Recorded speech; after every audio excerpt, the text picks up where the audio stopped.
Hello, everyone. Happy Thursday. I hope your week is concluding beautifully. Tomorrow's Friday. I can hardly believe it's already going to be Friday tomorrow. I am really looking forward to today's podcast because it's going to be a little bit of a riff on one of my favorite quotes that always touches me. And I'm going to read this quote. It's a little snippet of poetry by Rainer Maria Rilke from Letters to a Young Poet, and it's just absolutely gorgeous. Perhaps all the dragons in our lives are princesses who are only waiting to see us act just once with beauty and courage. Perhaps everything that frightens us is, in its deepest essence, something helpless that wants our love. That quote is just so beautiful to me. The idea that all of the difficulties or challenges you face actually are something precious that wants you to rise up to the occasion. And I was thinking about this the other day in relationship to IFS coaching, which I do. And I was thinking about these dragons. I think one of the things people get afraid of when they think about working with me is they get very afraid that IFS coaching or working in this way is going to bring up really deep things that they can't handle, or they're going to reveal how awful they really are on the inside because they are, they have a part that thinks they're terrible. And what I want to say is that the dragon call is coming from inside the house, right? The dragons, the things that we're afraid of, and even some of the things outside of us, even the bad experiences that we're having outside of us, are a reflection of our inner world. I can think of a work situation in particular where when I really reflect back on it, it was recreating my family dynamic. This is a thing, and this is a thing that lots of people do. It's not just a me thing. So these dragons, these dragons in our lives, these challenging situations that call us to respond with courage and beauty, these dragons are a reflection of our inner world. And in IFS language, these dragons are parts or aspects of our personality, and the world reflects it back to us. So the situations that we're calling in are a reflection of something in us that needs to see self-energy present, that needs self-energy to respond with beauty and courage in this challenging situation. How on earth are you supposed to do that when the dragon is hijacking your personality and making you look a lot like a dragon yourself? How do you do that? How do you respond with beauty and courage to a moment that's really got you to your edge? I'm going to give you one big step. The first thing is to unblend from them. And a lot of times just recognizing that the call is coming from inside the house, that this is a dragon that is calling forth courage and beauty, will help you step back from that part. When you recognize that you have a role in creating your situations, and I'm not saying it's all your fault, you just have a piece to play. When you can recognize that and start to clean your lane, you can also say, I also have self-energy. I also have beauty and courage inside me. And that's why my inner system is calling it forth, because my system needs me to respond with beauty and courage. When you trust that you have core self, when you trust that you have a core that is made of calm, clarity, compassion, courage, creativity, and curiosity, you have the beginnings of the ability to unblend from the dragon that's living in you and playing itself out in the outer world, or the dragon that's like just internally sort of nitpicking at you. And how you do this is you just cultivate that self-energy. The 8 C's are things that you can take actions on. So calm, do some meditating. Clarity, that can be a little bit harder, but compassion. What generates compassion for you? How about connection? Maybe cuddling with your cat when you're not feeling good, or cuddling with your dog can help you regain connection and bring back a little bit of self-energy. But I'm going to list these 8 C's, and if you're listening to the replay, you can pause this and take notes.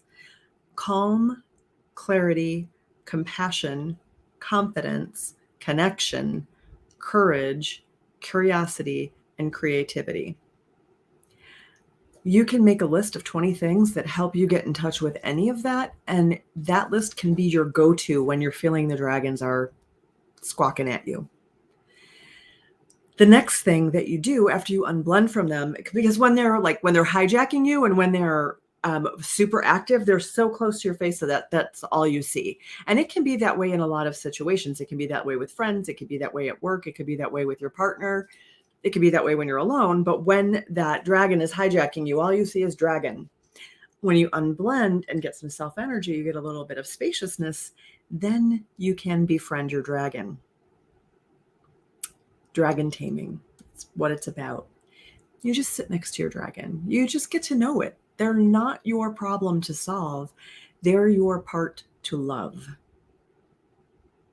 I'm going to say that again. Your dragons are not your problem to solve. They're your parts to love. Just get to know them. Get to understand them. That's the biggest thing of all. That is the beauty and courage. When you're in self-energy, you have access to that courage, and you can just sit beside your dragons and try to understand where they're coming from, what's important to them, what do they care about. At the bottom of all this and behind most dragons, there are some burdens, there are some exiles, there are some painful moments in our past that we're carrying around in some way. A lot of times these dragons are like clusters or groups of exiles and protectors both. And when your system is ready, they will release their burdens. I want to say that releasing of burdens can happen in a variety of ways or in a variety of settings.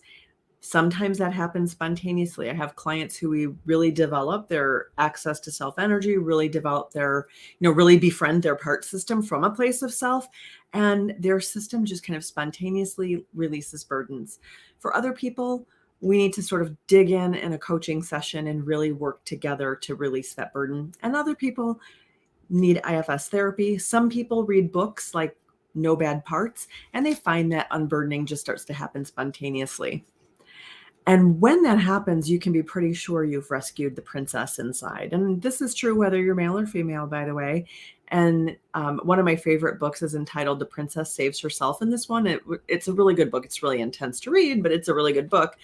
And you can rescue that princess inside you that is actually a dragon, because the reality is those exiles that have been hurt or wounded, they are vulnerable. They are tender like princesses, and they become dragon-like. They get their armor on. They get a little fiery in an effort to protect their tenderness and their woundedness. And when you bring self-energy and sit next to them, they can release a lot of that. They know that self-energy is there to protect them. And that's a lot of what I do as an IFS coach, is I help my clients develop relationships with their inner parts system. I help them learn how to befriend their own inner dragons. So I just wanted to give you this metaphor because this beautiful quote from Rainer Maria Rilke has been going through my mind. I'm in the middle of level 1 IFS training, which will be fine-tuning the capacity to really facilitate unburdening. And I'm curious if that like rings true for you. And if it does, a lot of you lately have been really reaching out to me in emails or in the messenger, which is great. If this rings true for you, please reach out to me in messenger. But I'm really curious what your dragons are like. Are there dragons that you are facing right now in your outer world? Are there situations that feel like they might get the better of you? Are your dragons more inner, where it's negative self-talk, difficult moods, pushing people away, feeling needy or clingy? What are your dragons like? So that's my first question. Secondly, how can you access more self-energy so that you can behave with courage and beauty with that dragon? What are the things you can do? And if you are willing to pop a comment in here to tell me one thing you do that generates self-energy, that would be awesome. I would love that, because I'm curious the different ways that people access self-energy, and it's really great to have a list. So I often will suggest some things to clients and they come up with their own, but the more ideas I get, the longer the list is and the more I can help people. So if you have some things you do to create calm, clarity, compassion, connection, courage, creativity, or curiosity, pop them in there. And then the rest is really just about forming a relationship, a different type of relationship inside your system, so that all of those parts know self-energy is there, that your tender parts know there is core self that is always connected to source energy, always connected to your highest self, always connected to God, Hashem, whatever you want to call it. And when your parts have access to that, it brings so much peace to your system. And it allows you to have better relationships with everyone in your life. So that's what I have to say today about Befriending Dragons. I would love to hear how this resonates with you, and I look forward to talking with you next week. I have a couple of other really good, juicy little nuggets, and I will see you later. Have a great weekend. Bye.